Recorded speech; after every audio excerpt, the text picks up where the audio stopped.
No, I got you on this one, Coach. It ain't nothing. You know what I'm saying? Yeah. The fanatic. But we keep it 100, keep it real. That's the only way we know how to be. Talking that sports talk. You know what I'm saying? Straight out of South Carolina.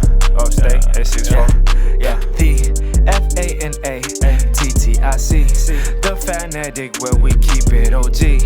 We talking sports, so I call what I see.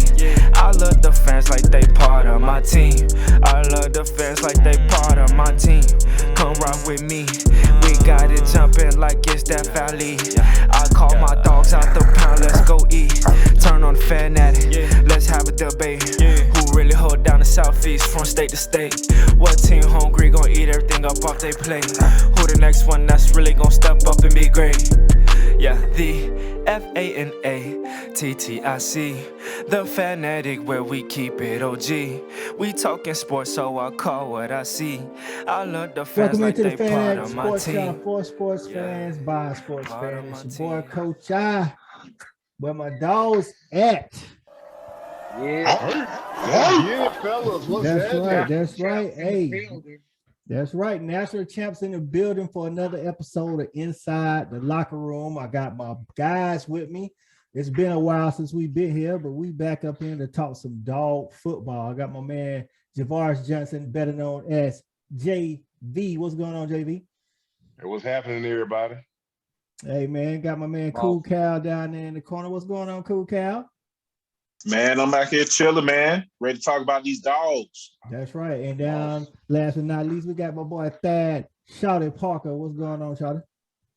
What's happening, everybody? Ready to get it? Let's go. Hey, man, we're going to jump right into this thing. We got some people, man, been asking me when the next time the boys getting on. So they've been waiting for it. So we're going to jump right in, man. We're going to start off by talking about who do we think the most important offensive player is, or even the most important player to Georgia's success this year. I want to start with Shouty Parker, man, because you be coming up with some good tidbits that we don't be thinking about all the time. What you think, Shouty? Well, to be honest, Coach, I don't think there's really no secret. I think we're going for Bennett take us this year. Okay. And the offense have to take a step a little bit more than what they did last year, because I don't expect the defense to be as dominant. So Stetson Bennett has to be the catalyst that take us where we go. And what makes it even more important is you don't know what we have behind him. That is true, because last year we did have JT in the wings just in case. So you agree, Cool Cal, or are you going with somebody else? I'm going to go with somebody else. I'm going to kind of go. I think we kind of know what we're going to get out of Stetson. I think he is what he is. He's a game manager. We put him in the right opportunities. He can make a few plays for us. But I'm looking at this running back group. I'm looking for the running back group to get back dominant. So I think we got the best offensive line in the country. And I'm looking for those. I'm looking for, 1,000-yard back this year, 1,200-yard back this year. Somebody that can come out and dominate, get us some nice 30, 40, 50-yard bursts. Yeah. At least like every other game. That's what I'm looking for. Because I think everything else is in place. I think we're talented as hell everywhere. But I'm looking for those running backs to get back to RBU. I'm with you on that. I think because like the last thing you said, we talented everywhere. I think it'll be hard. And we could be proven wrong, but I think it's gonna be hard for a running back to get like over a stack, because we got so many weapons everywhere, and not because they're not good enough. Because I'm with you, I'm ready to see those guys breaking for 25, 30 plus yard runs, but we'll see about that. What about you, JV, man? You going with somebody like that, or you agree with one of the two previous? We know what JV gonna say. Go ahead, V. Go ahead. What's his name? Well, diverted from the obvious. I was actually gonna say and ride with what Shouty said, man. I think that realistically, Bennett, we know what we're gonna get out of him, but we know how important it is that we get it out of him. We got all this talent, and we got all these guys in the tight end room. We got some talent in the receiver room, talented running backs, but you have to have that guy behind the center driving that machine. And so to me, he's going to be the most important guy on that offense. Not that not because I need to see him, go out and break any passing records, but I just need to see him eliminate the mistakes that he has come to be known for, which are those 2 turnovers that can either be detrimental to you in a game or that can just happen in a game, period. I need him to eliminate those and get the ball to the people that can make the plays. So that's the most important. And then secondly, I was thinking about, man, realistically, I know we supposed to on paper have the best offensive line in the country. I just got to have those guys develop that early continuity. Yeah. They have to gel, because we did lose a few guys, and those guys played some hellacious ball. So I need to make sure the guys step in and they gel and they move as one, not just 5 individuals who are really damn good on that O-line. Because without that O-line being solid, we don't get those big bursts from the running backs, no matter how fast they're running and how aggressive they are up to the line. And I think that's one of the issues that we had early on.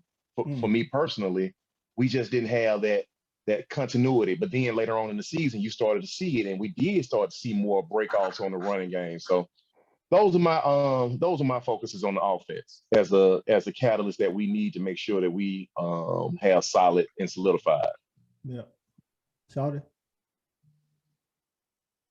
So one thing I want to say is, like, Cool Cam did a great observation last year, and I think I kind of piggybacked off him on one of the shows that he was not here.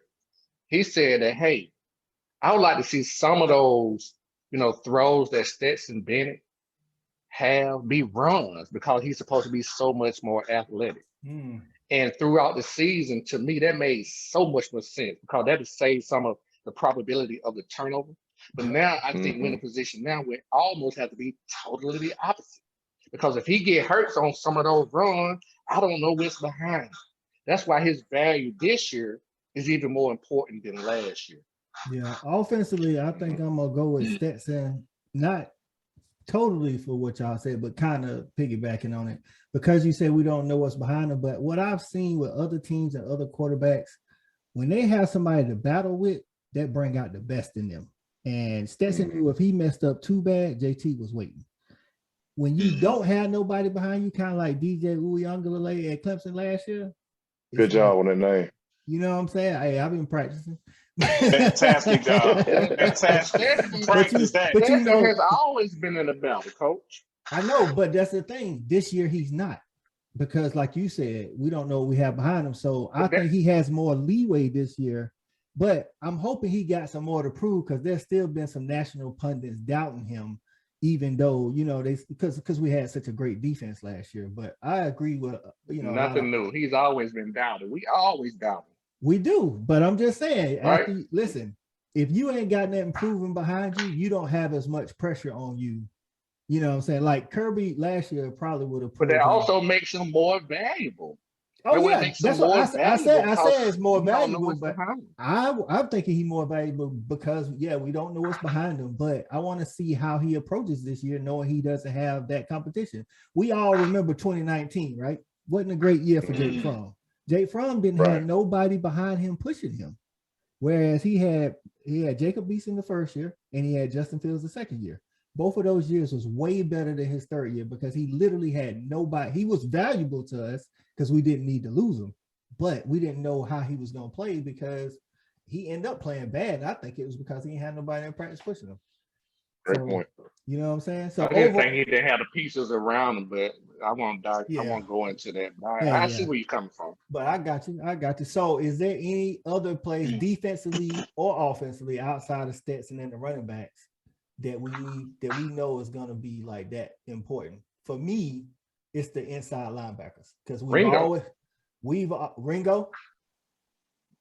You said Ringo, as a player, as an individual, yes, because he's coming to his third year. He's supposed to be no matter what the front does, I think we're going to be good enough overall on the front 4 or the front 7, because we got enough players and athletes. But you got to have that shutdown corner where you feel like you can have one side of the field locked down, and that's where Ringo is supposed to be. I'm with you on that. If he doesn't develop into the player, we talk. I just think, because like you gotta think, last year we had N'Kobe, he was the leader, but we had a lot of experience with him with Channing and Quay. The year before that, it was Monty Rice. The year before that was Roquan. It's like we got no returning anything in the middle of that defense. So I'm wondering, we had Louis Basine behind them. It's like we got Chris Smith, and I believe in Chris Smith, but does he call the plays and run the defense like Louis Basine did? Well, he gonna have to. He gonna have to. That's why. That's you know, and I know what you're saying. You know, every year we got to have guys that come in and step up. You know, to piggyback off of what y'all were saying, Ringo's definitely important. You know, we need him to play at an All-American level. We do. But I'm looking for Nolan Smith to step up. I mean, he's been in the program. This is his 4th year. I'm looking for him to be let loose. We know what he can do as far as the running game and how he sets the edge. But it's time to let him loose and get to the quarterback. That's what we brought him in for. That's the type of athlete he is. He's got the type of speed. He's got everything. Yeah. And I'm looking for him to really step in and come in and play like the #1 recruit in the country that he came in with. He hadn't been that so far. Maybe some of that is the scheme and what we're doing. But I'm looking for him to kind of take over that defensive line, that front 7, and really bring it together.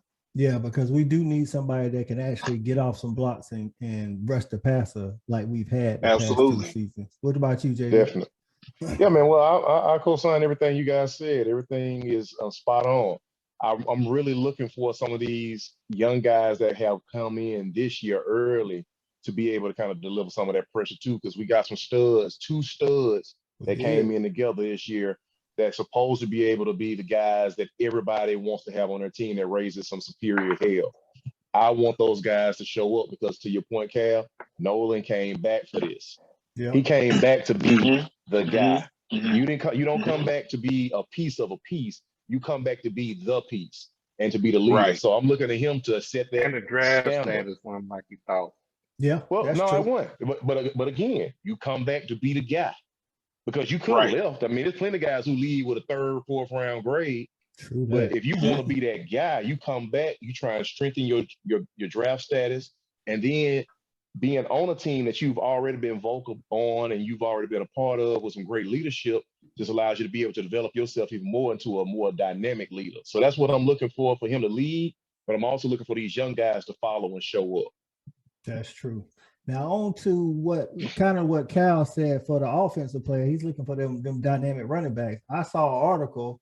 I don't know, it was either Athlon or Sport News or maybe ESPN. It had the top 5 running back rooms in the nation.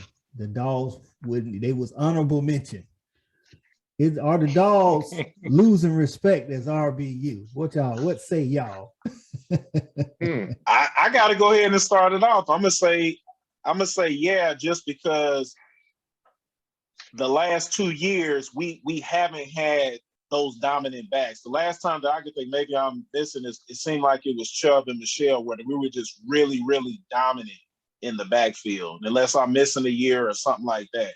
But that's the last time individually, I think Swift held it down by itself. He still ran for Swift had a good year. Swift had a good year. He ran for a stack. So him but Evander ran for a stack too. So but I don't think nationally he was looked at like that. You know what I'm saying? They was 2 right. That was the last time we had 2,000-yard backs together. It was Swift. It was Swift and Holyfield. Yeah. Okay. That's why Holyfield.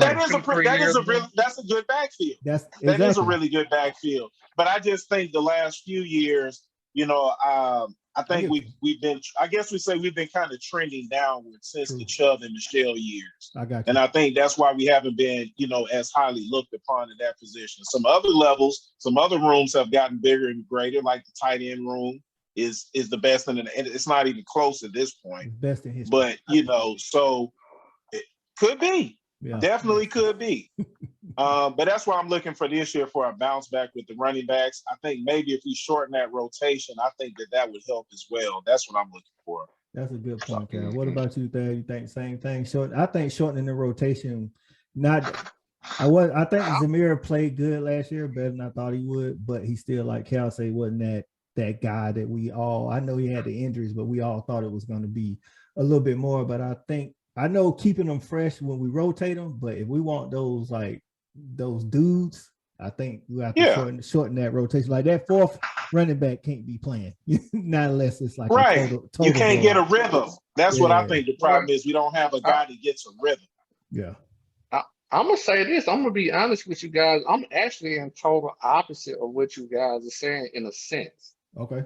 I really think this is the year where we literally have 3 running backs that should play.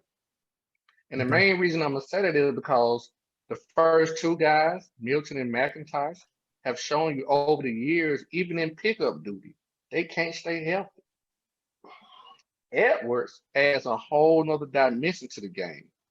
Another scholarship player, but I'm gonna tell you it's something about Edwards have like a game time, like in the moment type of guy. He needs opportunity.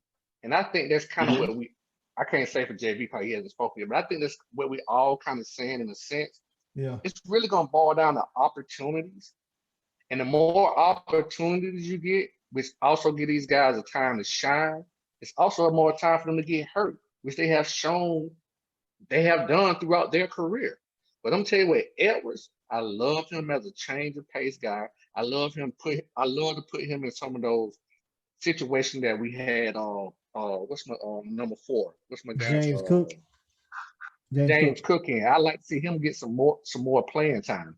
And I like to use Milton and McIntosh as 1 and 2 down backs, but they both can play all 3 downs.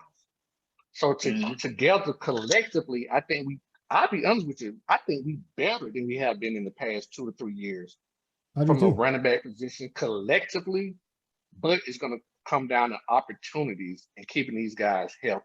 Well, I'm with you. I think we should, and then we'll let JV jump in here. I think we should play 3 running backs, but the past 2 years we've been playing 4 running backs, and I think when you try to squeeze that, because of the talent, I get it. You know, when Kendall's hurt, then we've been doing just 3 running backs, but when he's healthy, it's like it's like Kendall and Kenny been getting touches, and then Zamir and James was getting touches. I'm like, I think 3 is kind of the max, like you say, so you can give more people. These guys been in the program for a few years, coach. You got to give them some game. Really. I know, dog, but I'm like, just like you said, that leaves Dejan. Now Dejan is the 3rd running back, so that's good. That's if Branson Robinson don't come take shine from him. So what you thinking, JV? Once again, man, I think you guys dropped some gems in knowledge and in truth on the call tonight, man.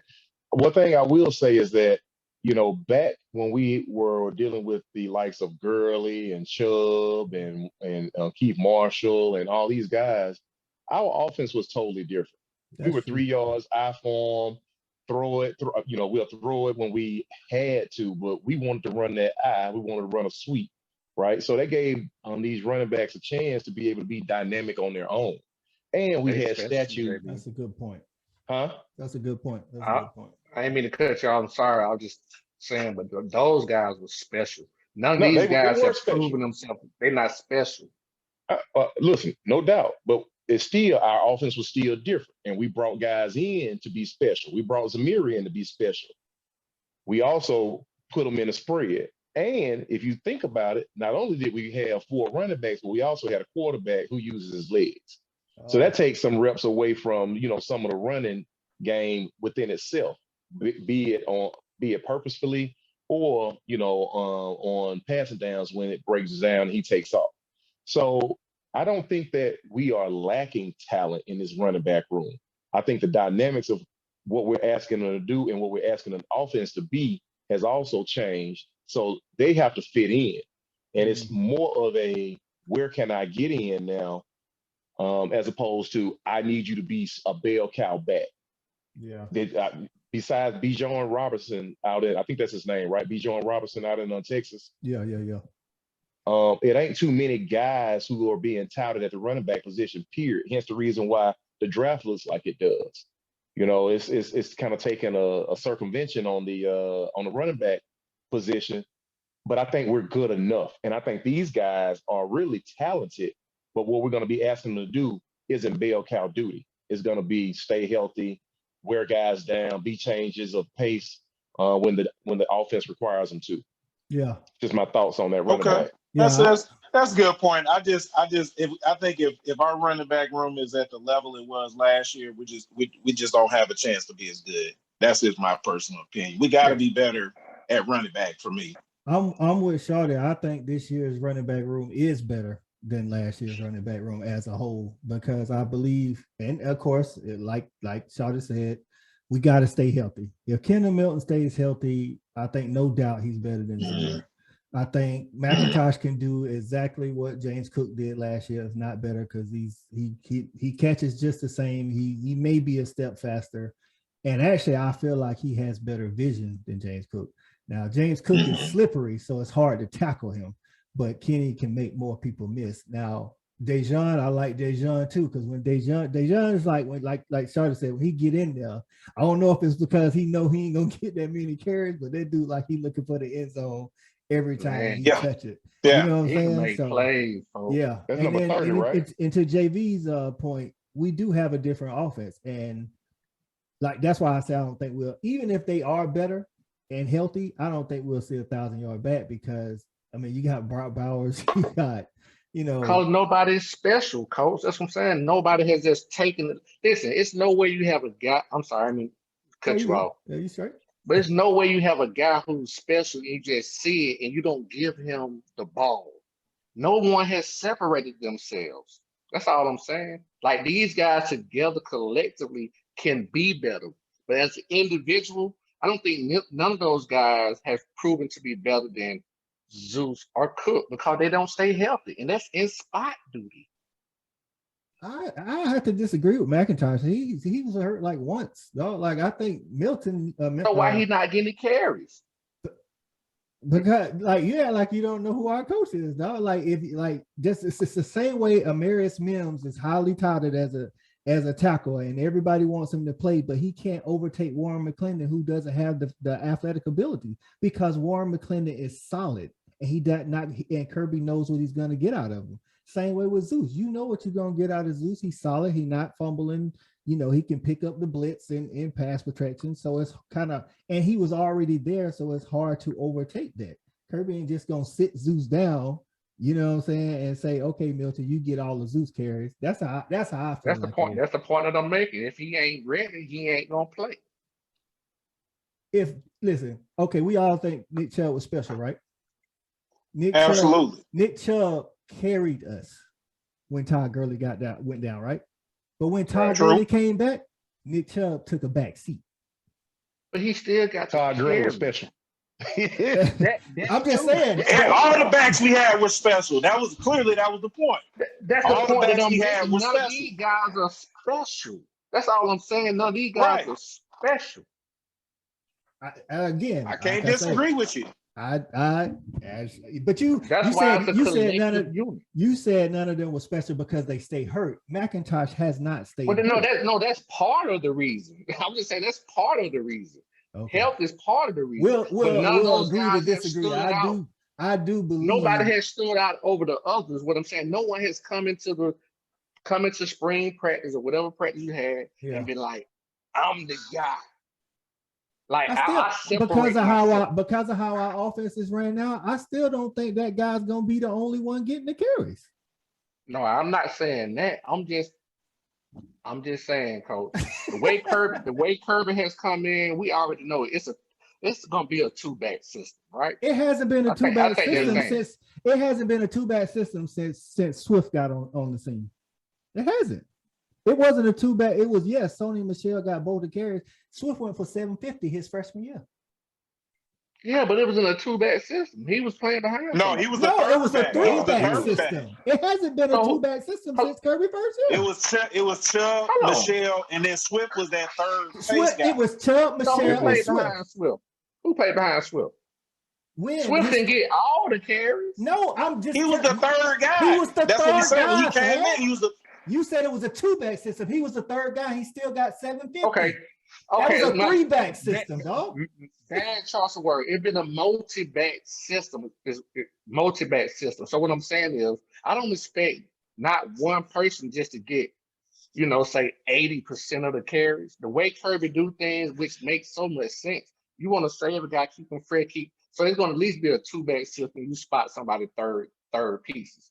But all I'm saying is we had special guys in the past. None of these guys has shown themselves to be special, whether it being lack of opportunity, being healthy, or whatever it may be. So at this particular point, you almost have to have a three-back system.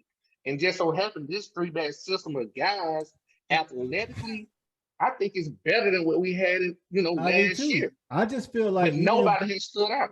Even if those guys had, because of how Kirby runs the offense, it's still going to be a three-back system, and nobody's going for a stack. I'm telling, because that was with what was the guy that went to Tennessee or the offensive court, Jim Chaney or whatever. Yeah, Jim Chaney. And like JV said, we have a different offense now.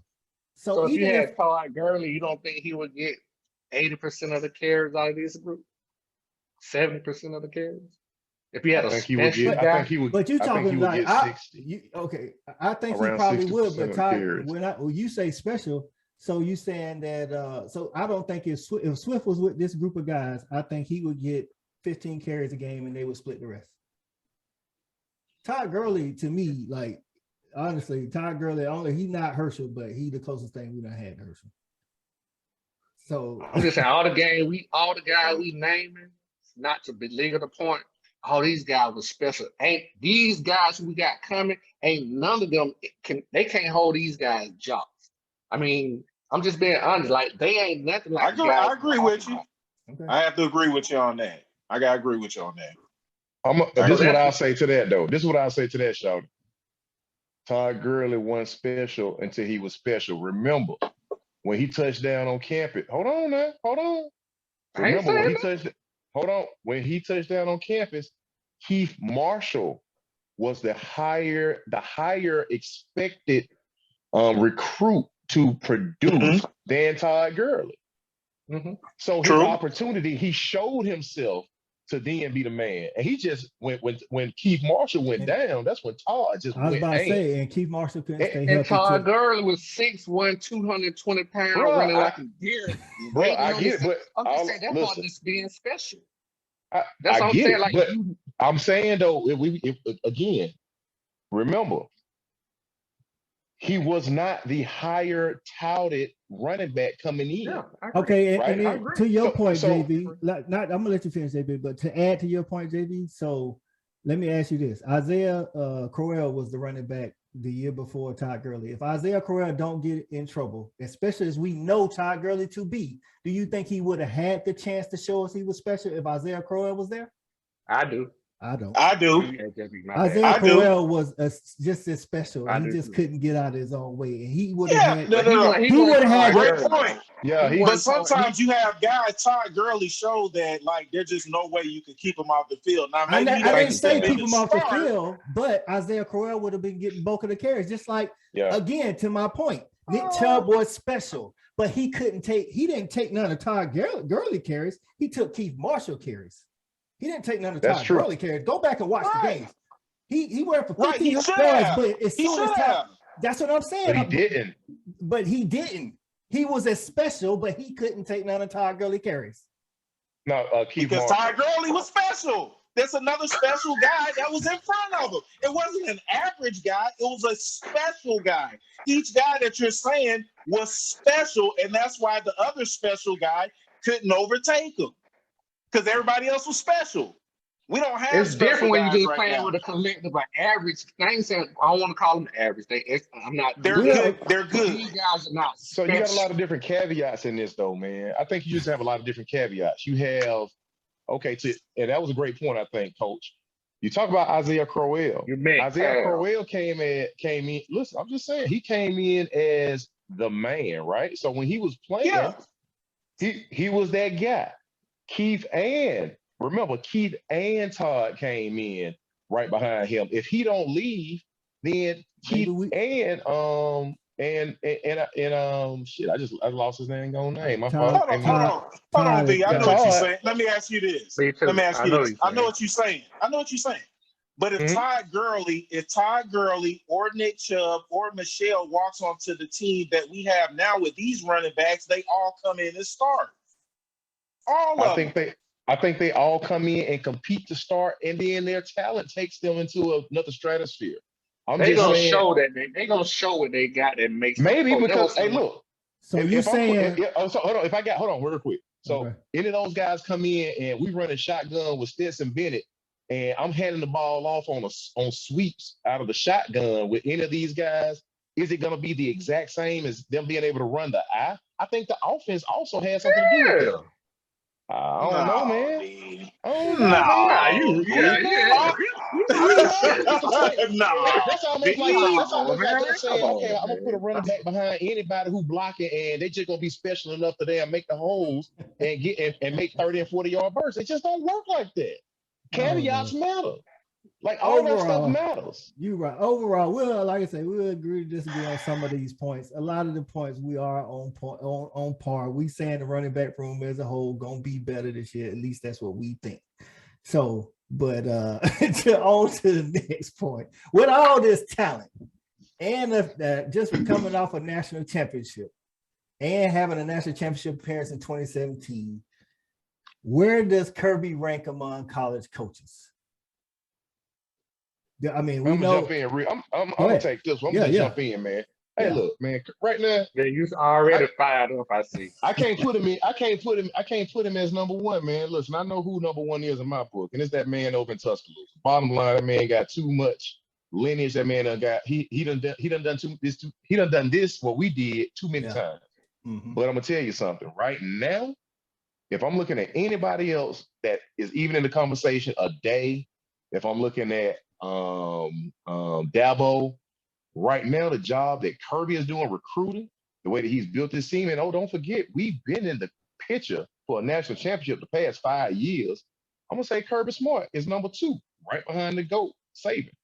Okay. I'm definitely with you on Saban being the GOAT. You're right. I think an argument can be made for Dabo being number 2 and Kirby being 3. No doubt. Only because he has 2. You know, Kirby got 1. Kirby got 2 playoff appearances. Dabo got 4 playoff appearances. If Clemson fans will come for me if that ain't right. But I think it's he right there, like you said, because of what he doing in recruiting too and how he building this juggernaut. So you agree, Shawty? Or you got Kirby higher or lower? Yeah, I have him at 3, and I'm gonna be honest with. I can't speak for everyone, but I think several of us are on the same kind of boat. At the end of the day, the question is, what do you have him ranked right now? Not who's the hottest. That's true. Because right now he's the hottest coach right now. I'm like JB said, if I had to start, I'm gonna take him. Yeah. But with that being said, that was not the question. If we're doing the rankings, you gotta put him 3rd. The GOAT, he got 6, 7 of those things. Dabo got 2. Kirby just got healed because if he didn't get healed this year, it ain't even a conversation. True. So you got to be respectful of, how we got here and what's going on. But at the end of the day, right now, Kirby is the hottest, but that wasn't the question. So to answer your question, I'm still gonna get to say all right. Dabo 2nd, then Kirby. There we go. All right, cool, Cal. What say you, man?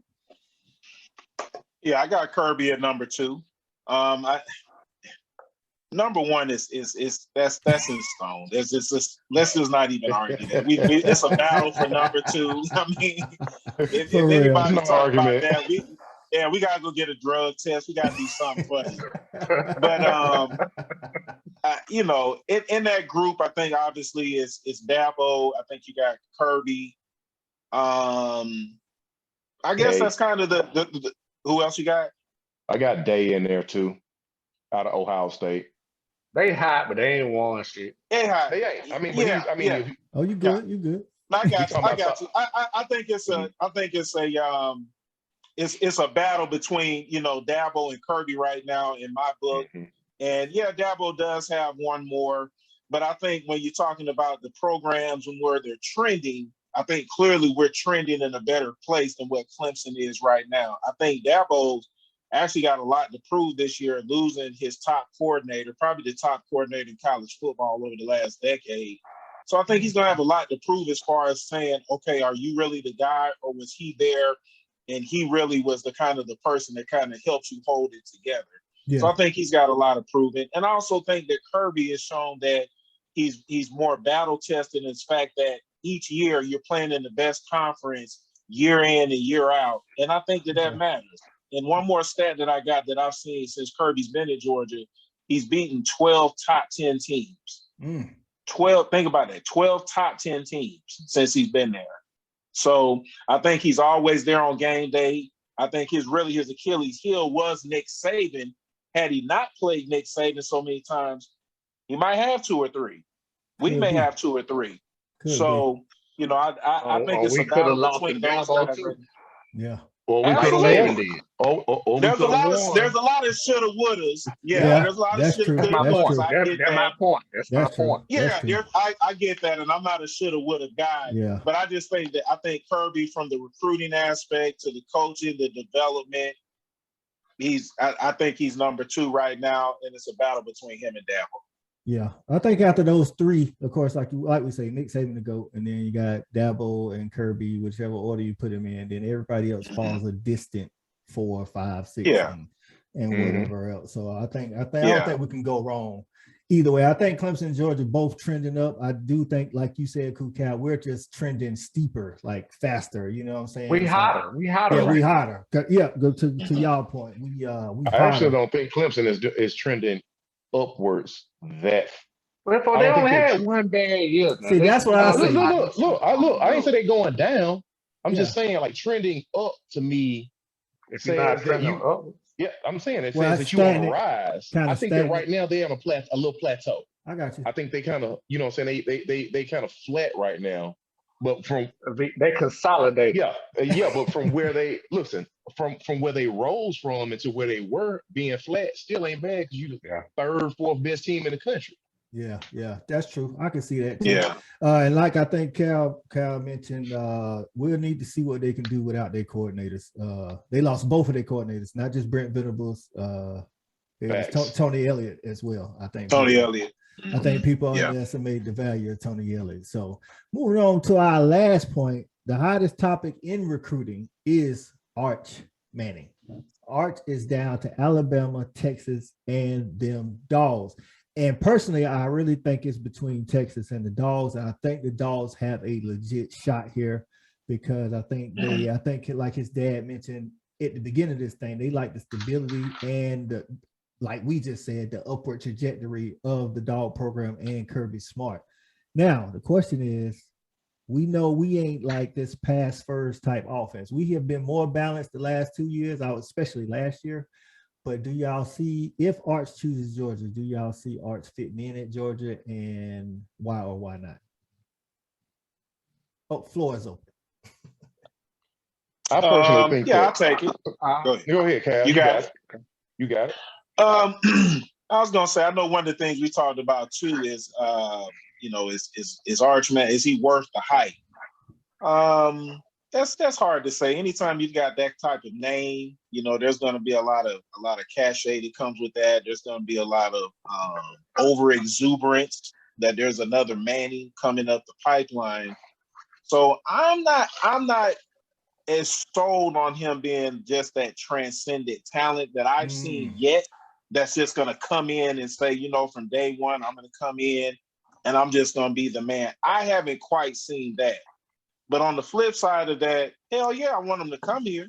I definitely want him to come here. I want all the talented guys that we can get to go out there and compete, and whoever's the best is the best. I don't really care about his last name. Yeah. But if he's a great player and he can come in and help us win some more chips, let's bring him in. Yeah. Let's bring him in. If he can bring some more recruits because of the Manning name, let's bring him in. Let's go. Let's do whatever we got to do. Then when he gets on campus, I don't know what's going to happen. Because when you're out there competing with other 4 and 5 stars, it's just about who's the best. So let's get him in if we can get him. If he's great, even better. If he's not great, then whoever beats him out, hopefully they're great.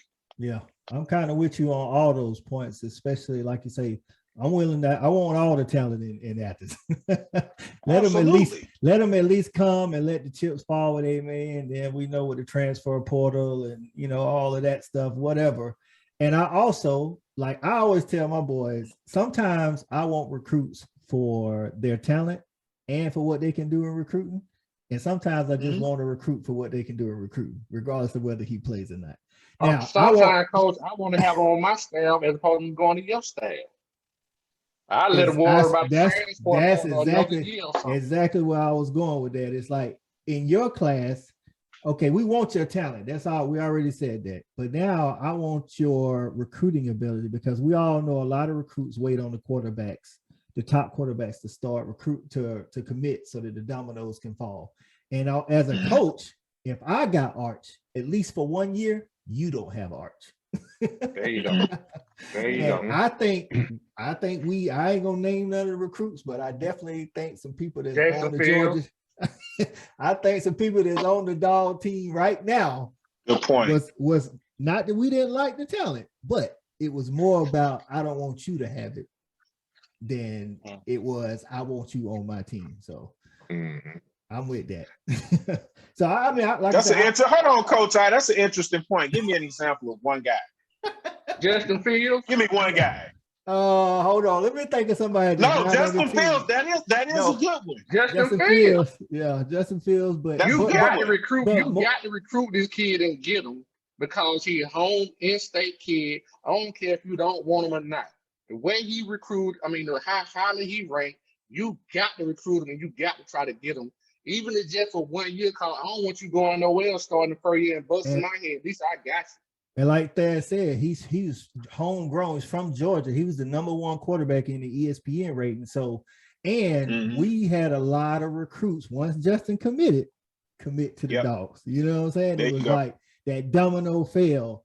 I think at some point Kirby wanted Justin to stay and try to work him in. But even further than that, I think there's recruits that we've gotten that I don't know if they ever planned on playing them dudes. I just think it was like, hey man, I just don't want you to go nowhere else. and we got some ships open. We got some ships open over here.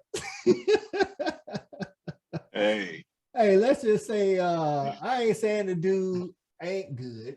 I actually like him personally, but I think initially Andrew Paul, Kirby offered him because he didn't want Dabo to get him. Okay, that's a good one. The running back out of Texas. Clemson really needs a running back, like really like bad. And like, they was on the dude for about 6 months. Kirby had talked to him like one time. And then when he said he was about to make a commitment, Kirby and staff, like I said, I think the dude is good. I just don't know because he's played at such a low level. I don't know, but physically he looks like Thad special. He is physically the same measurements as Todd Gurley when he first came in. I will note that. He like 6'1", 220. So, but I think it was all a play to say, nah, dog, I ain't about to give you no running back. Let's come on to Athens. Now, will he play? He might play. I don't know, but we'll see. With the transfer. I got you. He ain't playing against me. At least for the first year, he ain't playing against me. He might play. He might play against him next year if he end up leaving. He could. I think the kid. I'm cool with that. If he comes in, he's like, I'm gonna be honest. When I first saw Kenny McIntosh, if y'all go back and look at his senior pictures, he wasn't pudgy, but he wasn't ripped either. But he came in and hit freshman. But I'm just saying he came in and unlike I don't think James Cook came in right away and took the strength and conditioning serious. I don't think he took it serious until like his second or third year.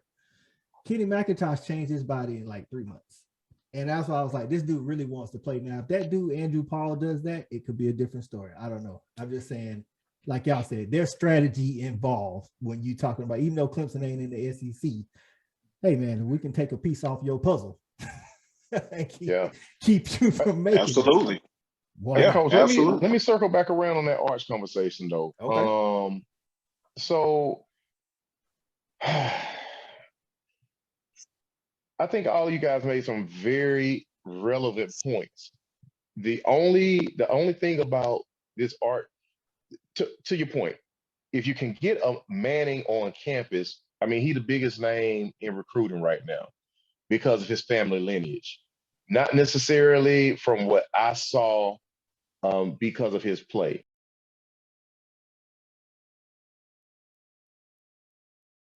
Coach, this is what I would say about Arch Manning until JB get back in. Okay. Do I think he would fit our system? I'm gonna say yes, because I think Todd Monken has Yep. shown over the years he can do more with less. Yep. You know what I mean? Mhm. And that's not to knock not Eli, but Archie Manning's potential. Yeah. I watched some film on him, and from what I see is he kind of like a more athletic Eli. So he kind of in between Eli and Peyton. And I'm gonna be honest with you, if I can get anywhere in between them, I'm gonna do it pretty damn good. Absolutely. Absolutely. So do I want him? Yes, because of the name and all the all that brings with it. But just as a player, just being a quarterback, fitting into what we do, yeah, I like what I see. I'm The with you. arm strength Mhm. it just don't pop, but I Yep. like the release. He got a fast release. He The accurate. competition that he played against, Yeah. but at Yeah. the end of the day, it's about developing players. I think Cal said this at another date in the last year. It's about developing players, and I think we can get a guy of his caliber and his talent in. I think he fits our what we do. Yeah. I want Arch for everything. You know what I'm saying? What he do on the, like you said, I watched this film. I'm kind of I don't know about the competition, but I also watched, like you say, the way he throw. He do have good release. He's accurate. And the dude like 6'3", 6'4", and he's mobile, like vastly mobile. You know what I'm saying? Like maybe even a little bit more than Stetson mobile. You know what I'm saying? Because Stetson ain't that slow. You know, I think he's a little bit. I don't think he has to, because I feel like he's a better passer than Stetson. So sometimes he don't have to use that. But like you said, it ain't like he got this cannon for an arm, but that ain't what we actually need in a top monkey offense. You know what I'm saying? He gets it there. He got a good release, like you say, and he's accurate. And then off the field, I do like what the Manning name bring. I do. And like you said, if we can get somewhere in between Eli and Peyton or better, I'm with it. Me too. I think I'm back. Yeah, you back now. We can hear you. Man, my fault, fellas. I don't know what happened, but I ain't gonna waste no time kicking around that horse. But I'm just saying, we can get a Madden in. Let's get him in, because obviously guys want to play with him. He's the biggest name in recruiting this year, and if we don't get him, then somebody else gonna use him as that tool that you guys just talked about. That's exactly what's gonna happen. If he go to especially Alabama already raking in the transfer portal. But they've already brought in a quarterback, which kind of seems to me spells a little bit of a doom when it comes to that Arch Manning sweepstakes. Yeah. I think it's down. Like I said, I think it's between us and Texas. Of course, Sarkisian is more known for his offensive prowess, even though I personally haven't seen it outside of Tuscaloosa since he left Tuscaloosa. Do they have a chance to start there? Yeah. Well, that's another. I'm glad you said that, Thad. Now, the dude that's supposed to start this year will be a redshirt freshman, Quinn Ewers. I ain't never seen him, but I talked to some of the guys that follow recruiting, and he's supposed to be everything they say he is. He's the guy that left the state of Texas to go early to Ohio State so he can get his NIL. He got his NIL, and he transferred back to Texas. So if he's starting, he is what they say he is. Then does Arch have a chance to start if he goes there? You know, if Arch comes to Athens, he at least competes with somebody that's never started before. You know what I mean? Stetson's gone. So is this? That's a great point. It's a fresh slate coming in next year for that battle, because we're gonna have the kid out of Raven County. Maybe Carson if he stays. Carson Beck. Vandergriff, but none of them have but it's started. A fresh slate. Right. Quinn Ewers is expected to start in Austin. And if he does half of what they say he is, at least he has starting experience over Arch. So now Arch has to beat out a former starter. You see what I'm saying? So I think Georgia in a good position. I'm not saying we're getting Arch. I'm just saying I think we're in a good position to get Arch. And I'm welcoming all the Arch and everything that come with it. Oh yeah. Bring it on. Let's do it. So with that said, man, anybody got anything else about the Dogs we want to talk about tonight? One thing, man. Go ahead, bro. I was just gonna say one thing. I was gonna say, man, we talked about this earlier. Is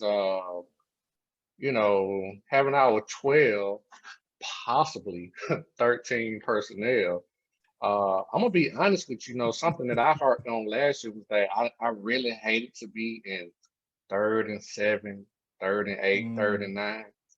But this year with that personnel, if everything works out, I feel so much more comfortable with Stetson Bennett being in 3rd, 8, and 3rd and 9, just because from a physicality standpoint, he don't have to be so accurate. He don't have to take no chances downfield. We can just body people up and get first down. Mm-hmm.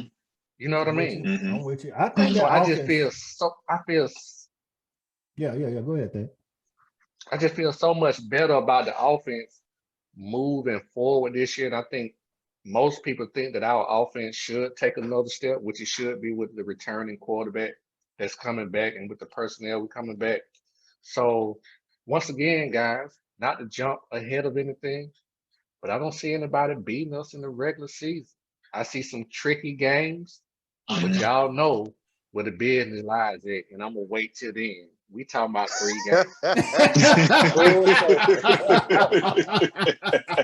We're gonna go through that again this season. It ain't a week to week walk. Hey, we're gonna get some fanatic t-shirts made that say we talking about 3 games. That's bad. We talking about Bama, Big Ten champ, Bama. That's the 3 games. hey, Cam, that Pac-12, USC might try to sneak in there. We'll say that for I got Utah coming out Pac-12, but we'll see. That's gonna be interesting. Lincoln gonna make some things happen.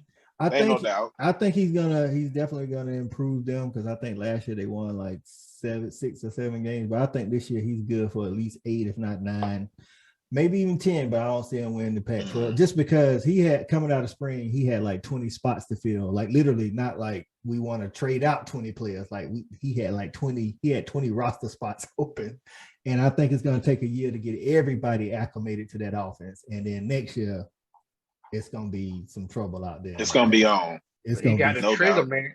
That trigger man, I already know his offense. He got one of the best trigger mans in the nation. He do.